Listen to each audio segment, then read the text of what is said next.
Friends ఈ video సాయంత్రం చేసిన ఎందుకంటే మస్తు వర్షం కొట్టింది చల్లగా ఉందని సర్వపిండి పెడుతున్నా.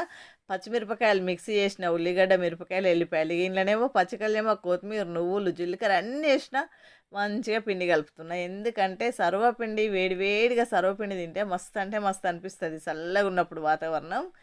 ఇక ఇందులోకి నేనైతే ఒక్కసారి సర్వపిండి పెట్టినంటే కిలో పావు పిండి కలుపుతాయి. ఇప్పుడు కూడా ఈరోజు కిలోకి ఎక్కువనే కలిపిన ఫ్రెండ్స్, ఎందుకంటే 6-7 గిన్నెలకు అవుతుంది. ఇక చూడుండ్రి వేడివేడిగా ఇగో నేనైతే 2 కిలోలు మటన్ ఉడికే గిన్నెది మీరు చూస్తారు కదా, అందులో అడుగు భాగం అయితే ఒత్తుతున్నా. ఇక ఇంకా పిండి ఉన్నది. ఇక 3 స్టవ్ల మీద 3 గిన్నెలు పెడుతుంటా. 3, 3, 6, 8 గిన్నెల దాకా అయ్యేటట్టుంది సర్వపిండి అయితే. ఇందులోకి వేడి వేడి ఛాయ్ ఉంటే మస్తు అంటే మస్తు ఉంటుంది. ఇక సర్వపిండి పెట్టినామా అంటే తప్పకుండా ఛాయ్ పెడతా ఎప్పుడైనా కూడా. ఈవినింగ్ పూట కదా, ఇక చూడండి ఇటు ముక్కుడు అవుతూనే ఉంది, అటు ఛాయ్ కూడా పెట్టిన పక్కకి, ఇటు సర్వపిండి మంచిగా ఉడుకుతుంది. ఇక వేడివేడి సర్వపిండిలో ఛాయ్ తాక్కుంటా టీవీ చూసుకుంటా పిల్లలు మేమందరం తింటున్నాం. ఇక ఎందుకంటే వీడియో లేట్గా పోస్ట్ చేస్తున్నా ఏమనుకోకండి. ఇక చూడండి ఛాయ్ అవుతుంది ఒక పక్క, సర్వపిండి తింటేనే ఈరోజు కడుపు నిండిపోయింది.